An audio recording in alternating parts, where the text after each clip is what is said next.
دا وطن مو ځان دی د افغانستان دی.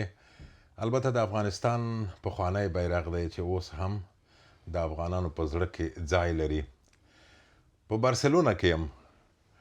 بارسلونا کې له یو افغان سره د سفر په لړ کې تاسو مې حتما خبر کړی او خبر به وي چې بارسلونا ته یو چکر راغلم او افغانان مې لټول او خدای صاحبزاده زدران په لاس راکه. دی نوی له وطن نه راستون شوی او ما ته ویل چې ته راځه غورې سره کوو. ډوډۍ مو وخوړه، چای له دوام لري او په دې چایو په سر به خپل مجلس هم کوو. زدران صاحب ډېره مننه، کور دې ودان چې راودې غوښتو کور ته او زموږ میلمه پالنه دې وکړه. د تاسو د کور وداني تاسې راغلی د موږ کور ته عزت ورکړو. الله تعالی تاسو هر قدم د نیکي په تله کې وتلي، تاسې او د تاسو ملګرو ته ډېر خوشحاله سوم، ډېر خوښ یم تاسو سره ډېره مننه، ژوندی اوسئ. خو داسې معلومیږي ما او تا خو لږ مجلس وکړه د کلونه چې سړی حساب کړي او دا تا چې وویل چې دې وطن قدر راکړی دی، تا ته به د بارسلونا یا سپین اسپانیا داسې ښکاري لکه خپل وطن که څنګه؟ بالکل اسپانیا او د بارسلونا بالکل څنګه چې تاسو وویلې دا بالکل واقعا ما زه د سره ډېره مینه لرم. دغو موږ ته ژوند راوښو چې موږ باید څرنګه یو خپلواکه، یو خودمختاره، یو د خپل حق لپاره غږېدی سو او خپل ځان وپېژنو. نو ته لږ خپل مجلس راته وکړه، څومره وخت دې تېر شو دلته، څنګه راغلې او اول شپې څنګه تېرېدې؟ زه تقریبا له 23 کالو چې په بارسلونا سپین کې ژوند کوم او تقریبا له 20 کالو چې په د پرات ایرپورټ بارسلونا کې زه اوسېږم. د ما خپل ماشومان بچیان هم دي راسره. نو لاول سره چې هر هیوادوال خپل هیواد ځي، لا تللی دي، لا راغلی دي، لا بل هیواد کوم ته تللی دي، هغو ته ستونزې او مشکلات دي. نو زه په هغو ستونزو مشکلاتو کې وخت تیر کړ او ځانم نن دغجې ته رارسولی داسې الحمدلله په اسپانیا کې بارسلونا کې د تاسو غوندې درانه میلمانه چې راسي یو جای، یو چوکۍ، یو ګوله ډوډۍ ورکولی سم. هیله کوم. او کور خو دې داسې جوړ کړی لکه دفتر چې که نه دا ګوره دا حساب کتاب داسې او دا موټر نه پوهېږم داسې معلومیږي لکه د غازي امان الله خان موټر.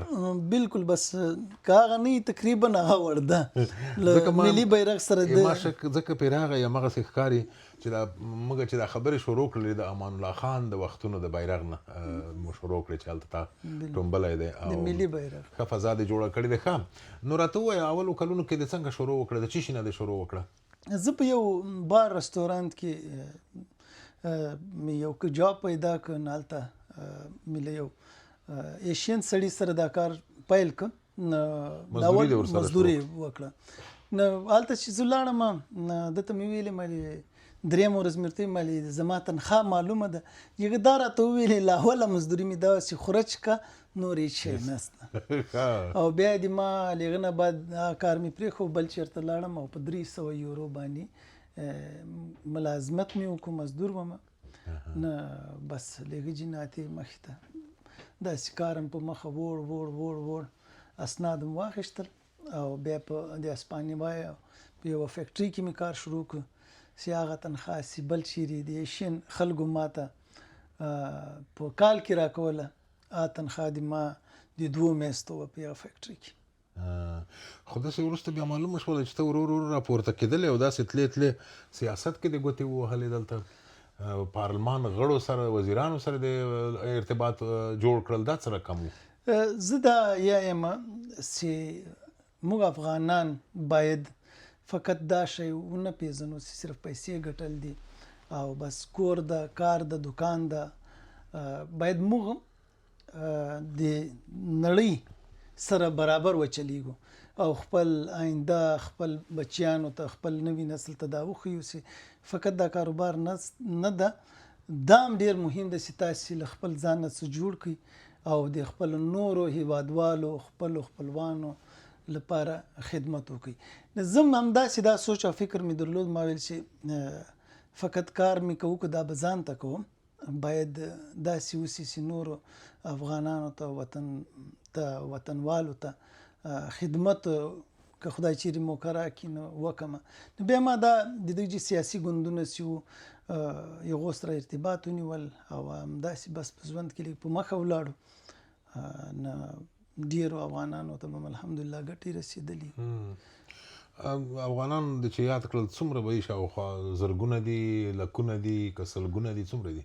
دلته به انشاءالله په اسپانیا کې به یو 15,000 زره افغانان به وي، خو دا یو با نور هیوادو په مقابل کې ډېر کم دي. نو ټولو زیات مخکې په بارسلونا کې وو. نه اوس یې سکوت وسلي هغه نه به ډېر فامیلونه. نو دوی څه کوي؟ په شي اخته دي، کارونه کوي، زحمت باسي که نه؟ بس ټول الحمدلله ښه دي. د ډېرو افغانانو خپل ټکسي دي، بیا اوبر دي، نور خپل دوکانونه دي، ډېر باعزته کارونه کوي، ډېر ښه دي الحمدلله. ځینې خلک شکایت دا کوي چې افغانان وایي د کار نه دي، مثلا مفت خواره دي، یا هغه یوه اصطلاح ده په انګریزۍ کې بینیفیټ ورته وایي، دا زموږ افغانان بیا خیرات خواره ورته وایي. داسې خو به نه وي دلته؟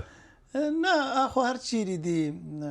دا خو بعض اوقات داسې ده که نه چې دا افغانان دلته خپل کارونه وکړي، نه دا د دغه هیواد دوی ته هغه قانون داسې ده چې که تاسې بېروزګاره سئ، تاسې ته به دوی د هغه د ډوډۍ لپاره، د اوسېدا ژوند لپاره یو روپۍ درکوي. دلته خو جمهوریت ده او څه نومېږي، دا د یو افغانانو حق ده. دا خیرات خواره له خیرات څوک چاته نه ورکوي، دا دوی دغه روپۍ مخکې جمع کړي دي، ټکسونه یې پرې کړي دي. او په هغه کې څنګه دي؟ په جرمونو کې خو به ښکېل نه وي افغانان؟ نو الحمدلله افغانان که سیاست ته نه دي وتلي او داسې ټکنالوژي لا پرمختګ کارونه نه یې کړي، خو جرمونه یې هم نه دي کړي. او څنګه دي دوی علاقه د نوو ماشومانو د روزلو په برخه کې راته ووایه؟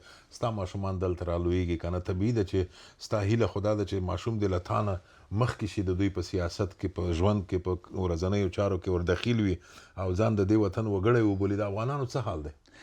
زه دا یم چې هر افغان باید دا کوشش وکړي چې د دوی زوی صرف د دوی زوی نه سي. یو مثال به درکړم، باید دغه د دوی بچی د ټولو افغانانو د ټول ملت بچی سي.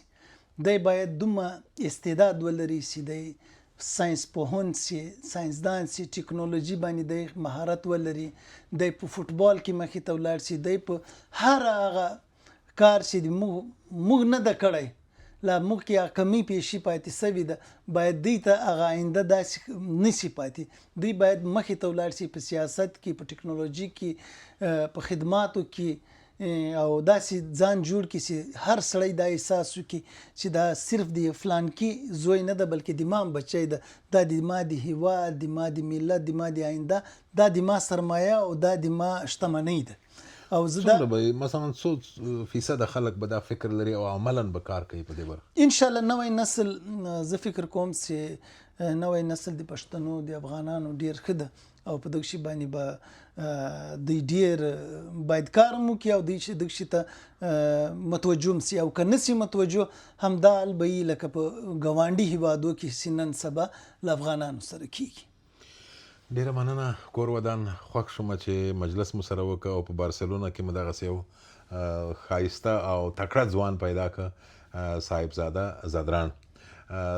له تاسې هم مننه کوم چې حوصله مو راسره وکړه. د بارسلونا سفر پای ته رسوو، بیا به په نورو ملکونو کې سره ګورو. خدای مهربان دی، افغانان د نړۍ په هر ځای کې خواره واره دي او دا وګړي ډیر کې خدایه لویه، خدایه لویه، خدایه د بیټ نیکه خبره کومه. تر بیا.